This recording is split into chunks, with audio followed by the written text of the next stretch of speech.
میں نے اپنی زندگی میں دین کی کتابیں مدرسے کے علماء سے پڑھی ہیں، گو کہ مدرسے میں داخل ہو کر پڑھنے کا موقع نہیں ملا۔ اب اس کی لمبی تفصیل ہے۔ بچپن میں مجھے بھائی نے مدرسے میں حفظ کے لیے داخل کروایا، تو میں نے پہلے 6 پارے مدرسے میں 2 مہینے کے اندر حفظ کر لیے۔ ذہین تھا، شوق بھی تھا، قاری صاحب میرے اوپر بڑے مہربان تھے، تو گرمی کی 2 مہینے کی چھٹیوں میں نے 6 پارے یاد کر لیے۔ جب چھٹیاں ختم ہوئی تو بھائی نے کہا کہ اسکول چلو۔ میں نے ضد کی کہ نہیں، میں تو مدرسے میں پڑھوں گا۔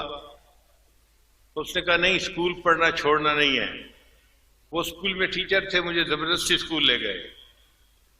واپس آیا تو میں امی کے سامنے خوب رویا، اور میں نے کہا امی میں نے اسکول نہیں جانا، میں نے تو مدرسے میں پڑھنا ہے۔ امی نے بھائی سے بات کی، بھائی نے کہا کہ نہیں اسکول اس کو پڑھانا ہے، اگر یہ مدرسے کی پڑھائی کرنا چاہتا ہے تو شام کو پڑھ لیا کرے۔ میں نے پوچھا کہ شام کو کیسے پڑھ سکتا ہوں؟ ان کا کہ استاد کا بندوبست میں کر دوں گا اور تم شام کو پڑھ لیا کرنا۔ تو ہمارے شہر میں ایک مفتی تھے، مفتی ولی اللہ صاحب، شہر کے مفتی اعظم بھی تھے، بڑے عالم تھے، ان کے دوست تھے۔ انہوں نے ان کو کہا کہ میرے بھائی نے کتابیں پڑھنی ہیں، آپ شام کو پڑھا دیا کریں۔ تو مفتی صاحب نے کہا ٹھیک ہے، میرے پاس آ جایا کرے، میں 2-3 گھنٹے دے کے پڑھا دیا کروں گا۔ تو انہوں نے مجھے فارسی پندنامہ سے کتابیں پڑھانی شروع کر دی۔ پھر مالا بدہ میں نے انہوں نے کتاب پڑھائی، پھر گلستاں بوستاں پڑھائی، پھر انہوں نے صرف اور نحو کی کتابیں پڑھانی شروع کی۔ شرح میات عامل تک میں نے ساری کتابیں ان مفتی صاحب سے پڑھی۔ اتنے میں میرا داخلہ اب آگے ہو گیا۔ جب میں یونیورسٹی میں پہنچا، یونیورسٹی لاہور میں، تو دل بڑا پریشان تھا کہ میری کتابوں کا سلسلہ کیا بنے گا۔ تو داخلہ ملنے کے بعد ہم نے یونیورسٹی کے گرد تھوڑا راؤنڈ لگایا کہ قریب میں کوئی مدرسہ ہے۔ تو ایک مدرسہ ضیاء العلوم کے نام سے بیگم پورہ محلے میں تھا۔ یہ بیگم پورہ محلہ بالکل یونیورسٹی کی دیوار کے ساتھ ہے۔ اس کے جو محترم تھے وہ چترال کے عالم تھے۔ میں ان کے پاس گیا اور میں نے انہیں کہا جی کہ میں یونیورسٹی کا طالب علم ہوں، لیکن میرے دل میں علم حاصل کرنے کا شوق بھی ہے، آپ اپنے اساتذہ سے بتا دیں کہ میں شام کو آ جایا کروں گا اور یہ حضرات مجھے کتابیں پڑھا دیا کریں۔ وہ بڑے خوش ہو گئے کہ یونیورسٹی میں انجینئر بننے والا طالب علم پڑھنے کے لیے مدرسے میں آئے گا۔ انہوں نے بڑی شفقت کی، چنانچہ ان کے مفتی حضرات اور دوسرے استاد حضرات نے مجھے کتابیں سبکن پڑھانی شروع کر دی۔ یہ کتابیں میں نے ان سے پڑھیں اور پڑھتا رہا۔ اسی دوران میرے شیخ تھے سید زوار حسین شاہ رحمۃ اللہ علیہ، کراچی میں تھے۔ ان سے میں نے پوچھا کہ اگر مجھے کوئی مسئلہ پوچھنا ہو تو کن سے پوچھنا پڑے گا؟ انہوں نے مجھے فرمایا کہ جامعہ اشرفیہ میں ایک مفتی صاحب ہیں، ان کا نام ہے مفتی جمیل احمد تھانوی رحمۃ اللہ علیہ، آپ ان کے پاس چلے جایا کریں۔ میں ایک دن سائیکل چلا کے یونیورسٹی سے جامعہ اشرفیہ آیا، اس وقت بالکل پتلا دبلا لڑکا سا لگتا تھا۔ تو میں مفتی صاحب کے پاس گیا، مفتی صاحب ذرا مصروف تھے، مجھے دیکھ کے کہنے لگے کیسے آئے ہو؟ میں نے کہا جی مجھے میرے شیخ نے حکم دیا ہے تو میں اپنے مسائل پوچھنے کے لیے آپ سے آیا ہوں، جو پوچھنا ہے کام کی بات پوچھو، میرے وقت ضائع مت کرو۔ تو میں تھوڑا حیران تو ہوا کہ اس کا مطلب ہے مفتی صاحب بہت سخت آدمی ہے، طبیعت کے آدمی ہیں، بڑا نظم و ضبط ہے، تو یہاں پر ٹائم زیادہ نہیں ملنا۔ پھر میں نے ان سے بیٹھ کے بات کی، میں نے کہا مفتی صاحب میں سنت کا شیدائی ہوں، یہ الفاظ تھے، میں سنت کا شیدائی ہوں اور میں چاہتا ہوں کہ میں ہر کام سنت کے مطابق کروں، مگر مجھے پتہ نہیں ہے کہ کیسے کرنا ہے۔ میں آپ کے پاس آیا ہوں، آپ مجھے بتاتے جائیں، میں ایسے عمل کرتا جاؤں گا۔ اس بات کو سن کے مفتی صاحب بہت خوش ہو گئے چنانچہ میں نے ان سے کھانے کی سنتیں پوچھیں، پینے کی سنتیں پوچھیں، لباس کی سنتیں پوچھیں، سونے جاگنے کی سنتیں پوچھیں۔ حیرانی کی بات ہے کہ ہمیں اس بات چیت کرنے میں 2.5 گھنٹے لگ گئے۔ 2.5 گھنٹے کے بعد مفتی صاحب نے ٹائم دیکھا اور فرمانے لگے بھائی بہت زیادہ وقت ہو گیا، مگر آپ نے بات ہی ایسی چھیڑی کہ میں بات کرتا رہا۔ اچھا، آپ کو میرے پاس آنے کی اجازت ہے، جس وقت آپ چاہیں آپ آ جایا کریں اور دارالافتاء میں بیٹھ جایا کریں، میں آپ کو دیکھ لیا کروں گا تو میں اپنے کام سے فارغ ہو کے آپ کو بلا لیا کروں گا۔ چنانچہ اس کے بعد میں مفتی صاحب کے پاس جاتا تھا اور نماز کے بارے میں، وضو کے بارے میں، طہارت کے بارے میں جو مسائل ہوتے تھے میں حضرت مفتی صاحب سے پوچھتا تھا۔ حضرت مفتی صاحب نے میرے اندر علماء دیوبند کی محبت بھری اور مجھے دیوبند علماء کا شیدا بنا دیا۔ ان کی اتباع سنت، ان کے تقوی کو دیکھ کے مجھے محسوس ہوا کہ واقعی یہ وہ علماء ہیں جو علماء ربانیین ہیں اور ان سے دین سیکھ کر اس کے مطابق زندگی گزارنی چاہیے۔ پھر اس کے بعد بخاری شریف پڑھنے کا جب ٹائم آیا تو ایک تھے مولانا محمد جعفر صاحب، وہ بخاری شریف کے حافظ بھی تھے، قرآن کے حافظ بھی تھے۔ ان سے میں نے بخاری شریف کو پڑھا۔ درمیان میں 1-2 مرتبہ مجھے خیال بھی آیا کہ وفاق المدارس کا امتحان مجھے دینا چاہیے۔ میں نے اپنے ایک استاد سے پوچھا، استاد جی کیا میں امتحان نہ دے دوں؟ تو اس زمانے میں وفاق کا ادارہ نیا نیا بنا تھا اور امتحان دینے کا اتنا رواج نہیں تھا۔ وہ جو استاد تھے انہوں نے خود بھی وفاق سے امتحان پاس نہیں کیا ہوا تھا، تو وہ کہنے لگے کہ تمہیں کاغذ کی ڈگری چاہیے یا علم چاہیے؟ میں نے کہا جی علم چاہیے۔ کہنے لگا ٹھیک ہے، علم پڑھ رہے ہو تو ہم نے کون سا اپنے استادوں سے ڈگریاں لی ہیں، ہم بھی استادوں سے پڑھ کے عالم بنی ہیں، تم بھی پڑھ جاؤ۔ تو اس طرح میں امتحان نہ دے سکا، ورنہ مجھے اتنا یقین تھا کہ میں یونیورسٹی میں فرسٹ آنے والا طالب علم تھا، اگر میں امتحان دیتا تو پاس ضرور ہو جاتا اور وفاق کا مستند عالم بھی کہلاتا، مگر اللہ کو جو منظور وہی ہو کے رہتے ہیں۔ تاہم 2 ادارے ایسے ہیں کہ جنہوں نے مجھے عالم کی اعزازی ڈگری بھی جاری کی ہے، اس کو میں اپنے لیے سند سمجھتا ہوں اور اللہ کا احسان مانتا ہوں۔ ایک جہانیہ منڈی میں دارالعلوم ہے، جامعہ رحمانیہ اس کا نام ہے، وہاں کے محتمم ہر سال مجھے بخاری شریف کے افتتاح کے لیے یا اختتامی حدیث پڑھانے کے لیے بلایا کرتے تھے۔ ایک دن وہ مجھے کہنے لگے کہ حضرت آج آپ نے جلدی نہیں جانا بلکہ رکنا ہے۔ میں نے پوچھا کیوں؟ کہنے لگے اس لیے کہ ہم نے طلباء کی دستار بندی کروانی ہے اور آپ کی بھی دستار بندی ہونی ہے۔ میں نے محتمم صاحب سے پوچھا حضرت میری دستار بندی کس خوشی میں ہونی ہے؟ کہنے لگے کہ آپ نے جو دین کی خدمت کی ہے نا، اور آپ کے رشیا کے سفر کے حالات ہم نے سنے ہیں، تو ہمارے شورا نے فیصلہ کیا کہ ہم آپ کو اپنے مدرسے کی طرف سے اعزازی ڈگری جاری کریں۔ میں نے کہا حضرت یہ ٹھیک کیسے ہوگا کہ آپ مجھے اعزازی ڈگری؟ انہوں نے ایک رجسٹر اٹھایا، کہنے لگے دیکھو یہ حاضر رجسٹر ہے، میں نے سال کے شروع میں آپ کا نام طلباء کی فہرست میں لکھ دیا تھا اور پورا سال آپ دین کا کام کرتے رہے، میں آپ کی حاضری لگاتا رہا اور آپ باقاعدہ اس سال کے طلباء کی فہرست میں آپ کا نام شامل ہے، اب ہم آپ کو ڈگری دے سکتے ہیں۔ چنانچہ انہوں نے بھرے مجمع میں امامہ پوشی بھی کروائی اور مدرسے کی طرف سے اعزازی ڈگری بھی جاری کر دی۔ پھر اس کے بعد دوسری ڈگری قاسم العلوم ملتان کے جو محتمم تھے انہوں نے عطا کی۔ انہوں نے بھی یہی الفاظ کہے کہ آپ کی دینی خدمات کو ہم نے دیکھا ہے اور اللہ نے بہت لوگوں کی زندگیوں کو بدلا ہے، اب ہم چاہتے ہیں کہ مدرسے کی طرف سے آپ کو اعزازی ڈگری دیں۔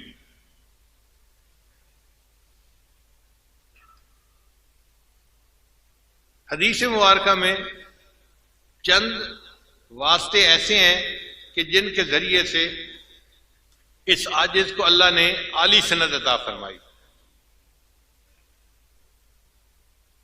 اب بات چلی پڑی ہے تو میں ذرا تفصیل بھی بتا دوں۔ مجھے دیوبند جانے کا موقع اللہ نے عطا فرمایا تو حضرت مولانا سالم قاسمی رحمۃ اللہ علیہ جو قاری محمد طیب رحمۃ اللہ کے بیٹے تھے، اور دارالعلوم دیوبند وقف کے محتمم تھے، انہوں نے اپنے گھر دعوت دی. ہم نے ان کے گھر میں کھانا کھایا تو مجھے کہنے لگے حضرت آپ میرے ساتھ آئیں. تو میں ان کے ساتھ اٹھ کے گیا. وہ مجھے ایک کمرے میں لے کر گئے اور ایک چارپائی کی طرف اشارہ کیا، حضرت اس کے اوپر بیٹھ جائے. میں بیٹھ گیا. پھر پوچھنے لگے حضرت آپ کو پتہ ہے میں نے اس چارپائی پہ آپ کو کیوں بٹھایا ہے؟ میں نے کہا جی مجھے تو نہیں پتا، میں ان پیروں میں سے نہیں ہوں جن کے گھوڑے اور بلیاں بھی علم غیب جانتے ہیں. تو ہنس پڑے. کہنے لگے اچھا میں آپ کو بتاتا ہوں کہ یہ چارپائی حضرت مولانا قاسم نانوتوی رحمۃ اللہ علیہ کی ہے اور یہ کمرہ بھی انہی کا ہے، اور میرا یہ دل چاہتا تھا اس کمرے میں اس چارپائی پر آپ کو بٹھا کر اجازت حدیث لوں. اب میری طرف سے آپ کو حدیث کی اجازت ہے. انہوں نے لکھی ہوئی سند بھی دے دی اور ان کی سند بھی کافی عالی تھی. اللہ نے مجھے یہ نعمت وہاں پر عطا فرما دی. دوسری حدیث کی عالی سند، اس کا بھی عجیب قصہ.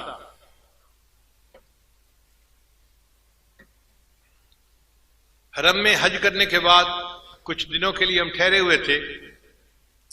تو ایک دن عصر کی نماز میں نے حرم میں پڑھی تو میں نے دیکھا کہ ایک پتلے دبلے سے ہیں بڑے میاں، وہ بیٹھے اور ان کے گرد آ کر طلباء نے حلقہ بنا کر بیٹھنا شروع کر دیا.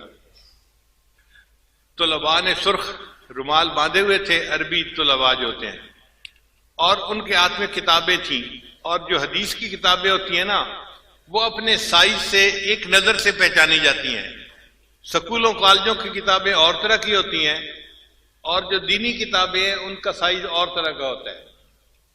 تو جب میں نے دیکھا کہ یہ طلباء ان کے گرد بیٹھ رہے ہیں تو مجھے بھی دلچسپی ہوئی، تو میں ذرا آگے ہوا. اب ایک طالب علم نے پہلی حدیث مبارکہ کی بخاری شریف کی تلاوت کی تو ان بزرگوں نے سب کو اجازت دی. مجھے دل میں خیال آیا کہ جو بزرگ حرم میں بیٹھ کر حدیث کی اجازت دے رہے ہیں یہ کوئی عالی سند والے عالم ہوں گے. تو میں نے ان کے خادم سے کہا کہ حضرت کا تعارف کیا ہے؟ اس نے کہا جی حضرت کا نام ہے مولانا احمد علی، یہ انڈیا کے ہیں اور رہتے انگلینڈ میں ہیں، اور ان کی حدیث کی سند اتنی عالی ہے کہ پاکستان کے بڑے بڑے علماء ان کے پاس آ کر حدیث کی سند لیتے ہیں. میں نے کہا مثلاً؟ کہنے لگا مثلاً حضرت مفتی تقی عثمانی دامت برکاتہ. جب اس نے نام لیا تو میں نے سوچا کہ واقعی اگر ہمارے شیخ الاسلام دامت برکاتہم جیسے بڑے حضرات جو جبال العلم میں سے ہیں انہوں نے ان سے حدیث کی اجازت لی تو ان کی عالی سند ہوگی. تو میں نے اس سے کہا کہ بھائی کیا حضرت سے مجھے اجازت حدیث مل سکتی ہے؟ اس نے کہا آپ کا نام کیا ہے؟ میں نے کہا نام میرا ہے ذوالفقار احمد نقشبندی. اب یہ نام سن کے نا وہ بندہ تو اچھل پڑا اور وہیں بیٹھے بیٹھے حضرت حضرت حضرت اونچا اونچا کہنے لگا. حضرت نے فرمایا بھائی کیا ہوا؟ حضرت آپ نے میرے ذمہ لگایا ہوا تھا کہ اگر یہ بندہ مل جائے کہیں تو مجھے بتانا، میں نے ان سے ملاقات کرنی ہے. وہ صاحب یہ آئے بیٹھے ہیں. اب حضرت نے نام سنا تو وہ کھڑے ہو گئے تو میں بھی کھڑا ہو گیا. حضرت سے دوبارہ معانقہ کیا، ملاقات کی. تو میں نے عرض کیا کہ حضرت میں اس لیے آپ کے پاس حاضر ہوا ہوں کہ آپ مجھے حدیث کی اجازت دے دیں. وہ فرمانے لگے کہ میں جب گھر سے چلا تھا حج کے ارادے سے تو میں نے اس وقت یہ ارادہ کیا تھا اگر اس سفر میں کہیں میری آپ سے ملاقات ہو جائے گی تو میں آپ کے ساتھ مل کر توبہ کے کلمات پڑھوں گا، کیونکہ میں نے نیت پہلے کی ہوئی تھی. آپ نے تو آج کی ہے حدیث کی اجازت کی، پہلے آپ مجھے توبہ کے کلمات پڑھائیں پھر میں آپ کو حدیث کی اجازت دیتا ہوں.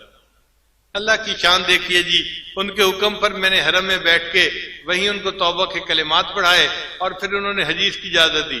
اور ان کی حدیث کی اجازت جو ہے وہ حضرت مولانا فضل الرحمان گنج مراد آبادی رحمۃ اللہ کے واسطے سے واقعی باقی سب سے عالی بن جاتی ہے. ایک تیسری سند جو حدیث کی مجھے ملی وہ بھی عجیب. ہم لوگ ترکی گئے تو ہمیں کسی نے بتایا کہ یہاں پر ایک بڑے بزرگ گزرے ہیں علامہ زاہد الکوثری رحمۃ اللہ علیہ، جن کو امام اعظم ابو حنیفہ رحمۃ اللہ علیہ کا کہ دفاع کرنے کا اعزاز حاصل ہے. انہوں نے بڑی اعلیٰ کتابیں لکھی، عربوں نے بھی اس کی بڑی تعریف کی. تو ان کے ایک آخری شاگرد، ان کا نام ہے شیخ امین، امین سراج رحمۃ اللہ علیہ، وہ ابھی زندہ ہیں، اور ان کو حکومت نے نادر ہستیوں میں شامل کر کے ان کے لیے خود ڈاکٹروں کی ٹیم ان کے ساتھ لگائی ہوئی ہے، ان کی صحت کا خیال رکھیں تاکہ یہ تاریخی ہستی بیمار نہ ہو جائے۔ وہ ابھی زندہ ہے، مگر وہ 5 نمازیں اپنے گھر کی مسجد میں پڑھتے ہیں، صرف جمعہ کی نماز کے لیے وہ آتے ہیں، اور جمعہ کی نماز کے لیے بھی مسجد کے ساتھ ایک شیشے کا کمرہ بنایا گیا ہے، وہاں وہ نماز پڑھتے ہیں۔ لوگ ان سے نہیں مل سکتے، وہ لوگوں سے نہیں مل سکتے، کیونکہ ملنے سے وائرس پھیلتا ہے، بیکٹیریا پھیلتا ہے، بیماریاں پھیلتی ہیں، اور یہ شخصیت چونکہ ایک قومی شخصیت ہے، اس لیے ان کی صحت کا خیال رکھنا ڈاکٹروں کی ذمہ داری ہے۔ وہ ڈاکٹروں کے ساتھ آتے ہیں، نماز پڑھ کے چلے جاتے ہیں۔ خیر، ہم نے اللہ سے بڑی دعا مانگی، 2 دن نفل پڑھتے رہے صلاۃ الحاجت کے، کہ یا اللہ ہمیں توفیق عطا فرما، ہم ان کی زیارت بھی کریں اور ان سے اجازت حدیث بھی لے لیں۔ مجھے ایک عالم نے بتایا، وہ جلدی حدیث کی اجازت نہیں دیتے، وہ کہتے ہیں کہ 10-15 دن میرے ساتھ رہو اور درس میں بیٹھو، پھر حدیث کی اجازت دوں گا۔ اب ہم پریشان کہ ہمارا تو سفر تھا 1-2 دن کے بعد، تو ہم 10-15 دن تو نہیں رہ سکتے، اگر انہوں نے یہ شرط لگا دی تو مشکل ہو جائے گی۔ بہرحال دعائیں مانگتے رہے اللہ کی شان کہ وہ جمعہ کے لیے مسجد میں تشریف لائے۔ ان کا ایک خادم تھا، وہ کمرے سے باہر نکلا تو میں نے اس سے بات کی، میں نے کہا کہ بھائی میں اس طرح پاکستان سے آیا ہوں اور یہ میرا نام ہے، اور آپ حضرت کو میرے سلام بھی دیں اور عرض کریں کہ اگر حدیث کی اجازت دے دیں تو ان کا میرے اوپر بڑا احسان ہوگا۔ خادم نے جا کر ان کو نام بتایا تو وہ فرمانے لگے کہ یہ نام تو میں نے پہلے سنا ہوا ہے، یہ پاکستان کے شیخ آئے ہیں، تو اب میرا بھی دل چاہتا ہے کہ میں ان سے ملاقات کروں، ان کو اندر لے آؤ۔ لو جی، ہمیں کمرے کے اندر جانے کا موقع مل گیا۔ جب کمرے کے دروازے پر میں پہنچا نا تو ڈاکٹر نے مجھے روک لیا، جی آپ پاکستان سے آئے ہوئے ہیں اور آپ کے ملک میں تو ہائیجینک کنڈیشن اچھی نہیں ہے، تو آپ تو ان سے نہیں مل سکتے۔ میں نے کہا بھائی میری بھی چاہت تھی اور شیخ نے بھی یاد کیا تھا، اس لیے میں آیا ہوں۔ ان کا نہیں، آپ کو ہم اس کمرے میں نہیں آنے دیتے۔ پھر اس نے دوسرے ڈاکٹروں کو کہا جی یہ پاکستان سے آئے ہیں، ان کو اس کمرے میں داخل نہیں ہونے دے سکتے، تو اور ڈاکٹر بھی آگے قریب آ گئے۔ اب جانا مشکل اندر، تو شیخ امین سراج نے دیکھا تو انہوں نے عربی زبان میں ان سے بات کی کہ تم اس بندے کو کیوں روکے ہوئے ہو؟ ان کا جی آپ قومی ورثہ ہیں اور آپ کی جان کی حفاظت ہماری ذمہ داری ہے، آپ کوئی عام آدمی نہیں ہے، اور یہ پاکستان پسماندہ ملک سے آئے ہیں اور ان کے ذریعے سے آپ کو بیماری لگ سکتی ہے۔ تو شیخ نے انہیں فرمایا بھئی اگر ان کے ذریعے سے مجھے بیماری لگ سکتی ہے نا تو میں کل کی بجائے آج مرنے کو تیار ہوں، مجھے ان سے ملاقات کرنے دو۔ الحمدللہ کہ پھر شیخ سراج آگے تشریف لائے دروازے پر، وہیں پر انہوں نے معانقہ فرمایا اور حدیث کی اجازت دی، اور ان کی حدیث کی اجازت کی سند بھی بہت عالی ہے۔ یہ 3 سندیں تھیں جو الحمدللہ بہت عالی تھیں اور اللہ نے اپنی رحمت سے عطا فرما دی۔ ایک اور سند جو ہمیں اس دفعہ ملی، چند دن پہلے ہمیں سمرقند بخارا جانے کا موقع ملا، پوری دنیا کے مختلف ملکوں سے مشائخ آئے ہوئے تھے، تو مجھے کمرے میں ایک صاحب کہنے لگے کہ حضرت شام کے ایک عالم آئے ہیں، سید ہیں، اور ان کی حدیث کی نسبت بڑی عالی ہے، اور بخارا کے علماء ان کے کمرے میں جا رہے ہیں ان سے حدیث کی نسبت لینے کے لیے۔ تو میں نے کہا کہ بھائی اگر بخارا کے علماء حدیث کی نسبت لینے کے لیے جا رہے ہیں تو مجھے بھی لے جاؤ ان کے کمرے میں۔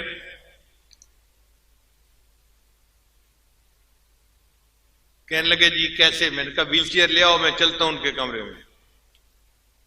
جب میں نے کہا نا کہ ویل چیئر لے آؤ میں چلتا ہوں ان کے کمرے میں، تو ہمارے دوستوں میں سے ایک دوست بیٹھے ہوئے تھے، وہ کہنے لگے حضرت آپ نہ جائیں، یہیں بیٹھے، میں آپ کو ایک بات بتاتا ہوں۔ میں نے پوچھا کیا؟ کہنے لگے عصر کی نماز کے بعد وہ شیخ مجھے ملے تھے اور انہیں مجھ سے کہا تھا کہ آپ شیخ ذوالفقار احمد نقشبندی کے خلیفہ ہیں، اگر مجھے ان کے پاس آنے کا کوئی وقت مل سکتا ہے تو آپ مجھے فون کر دینا، میں ان سے توبہ کے کلمات پڑھنے کے لیے آؤں گا۔ تو انہوں نے تو پہلے سے مجھے کہا ہوا ہے، تو میں ان کو فون کر دیتا ہوں، وہ خود تشریف لے آئیں گے۔ میں نے کہا ٹھیک ہے۔ چنانچہ انہوں نے فون کیا تو وہ جو عالم تھے وہ اسی وقت اپنے ایک اور شیخ کے ساتھ تشریف لے آئے۔ وہاں پر انہوں نے آ کر توبہ کے کلمات پڑھے اور اس عاجز نے ان سے حدیث کی اجازت کے لیے درخواست کی، تو انہوں نے بھی حدیث کی اجازت عطا فرما دی۔ میں نے ان سے پوچھا کہ آپ کی حدیث کی اجازت عالی کیسے بنتی ہے؟ اس نے کہا جی کہ پورے پاکستان میں حدیث کی جو سند چل رہی ہے اس میں قریباً 20 کے قریب واسطے بنتے ہیں نبی علیہ السلام تک، اور جو میری سند ہے اس میں 15 واسطے بنتے ہیں۔ اتنے کم واسطوں کے ساتھ ان کا تعلق تھا۔ تو ہم نے پوچھا کہ آپ کی سند کیسے ہے؟ پھر انہوں نے تفصیل بتائی کہ میری سند جو تھی وہ علامہ شامی ابن عابدین رحمۃ اللہ علیہ کے واسطے سے نبی علیہ السلام تک پہنچتی ہے، اور اس وقت پوری دنیا میں حدیث کی اجازت کی یہ سب سے چھوٹی سند ہے، اس کے سوا اور کوئی سند نہیں ہے۔ پھر انہوں نے چھپی کتاب بھی ہمیں دکھائی۔ انہوں نے حدیث کی سند حاصل کی تھی علامہ عبداللطیف فرفور سے۔ یہ فرفور وہ بزرگ ہے کہ جنہوں نے علامہ شامی رحمۃ اللہ کی کتاب کے اوپر حاشیہ لکھا ہے اور اس کی تفصیل لکھی ہے۔ عجیب انہوں نے کام کیا ہے۔ وہ کہنے لگے کہ میرے شیخ کو کسی ملک میں وفات ہوئی تو سرد خانے کے اندر رکھ دیا گیا، پھر 1 ہفتے کے بعد ان کی لاش شام میں لائی گئی، ہم نے ان کو غسل دیا، اور جب ان کا جنازہ تیار کر کے رکھا تو وفات کے 1 ہفتے کے بعد بھی ان کی گردن کی رگ ہمیں پھڑکتی ہوئی نظر آ رہی تھی۔ ایسے بزرگ تھے۔ تو علامہ ابن عابدین رحمۃ اللہ علیہ کی جو یہ سند تھی یہ واقعی ایک عالی سند، ہم نے بعد میں پھر اس کی تحقیق بھی کی اور باقی سندوں کے ساتھ اس کو ملایا بھی صحیح۔ تو اللہ تعالیٰ کی یہ رحمت ہے کہ یہ ایک بہت عالی سند علامہ شامی رحمۃ اللہ کے واسطے سے اس عاجز کو حاصل ہوئی۔ اب ان تمام اساتذہ سے اس عاجز نے حدیث کی اجازت لی، آپ کے سامنے اس کی وضاحت کر دی۔ اللہ تعالیٰ ہمیں دین کی خدمت کے لیے قبول فرمائے۔ جتنے علماء ہیں، طلباء ہیں، عالمات ہیں یا طالبات ہیں، ان سب کو اس عاجز کی طرف سے حدیث پاک پڑھنے کی اجازت ہے۔ جی شیخ ظفر صاحب فرما رہے ہیں کہ 6 پارے تو مدرسے میں کیے تھے تو حفظ کے باقی پارے رہتے تھے، وہ پھر یونیورسٹی کے دوران میں نے الحمدللہ حفظ کے کام کو مکمل کر لیا، تو اللہ تعالیٰ نے حفظ کے اور علم کے کام کو یوں مکمل کرنے کی توفیق عطا فرما دی۔ حافظ صاحب فرما رہے ہیں کہ اس وقت توبہ کے کلمات ہم سب پڑھیں گے تاکہ اللہ ہماری دعائیں قبول کر لے، تو نیت کر لیجئے ہم پچھلے تمام گناہوں سے سچی پکی توبہ کر رہے ہیں اور آئندہ نیکوکاری کی زندگی گزارنے کا دل میں ارادہ کر رہے ہیں۔ الحمدللہ وکفا وسلام علی عبادہ الذین اصطفیٰ، اما بعد۔ یہ کلمات سچے دل کے ساتھ پیچھے پیچھے پڑھیے۔ بسم اللہ الرحمن الرحیم، لا الہ الا اللہ محمد الرسول اللہ، آمنت باللہ وملائکتہ وکتبہ ورسلہ والیوم الآخر والقدر خیرہ وشرہ من اللہ تعالی والبعث بعد الموت۔ آمنت باللہ کما ہوا باسمائہ وصفاتہ وقبلت جمیع احکامہ اقرار باللسان وتصدیق بالقلب۔ اشہد ان لا الہ الا اللہ واشہد ان محمدا عبدہ ورسولہ۔ استغفر اللہ ربی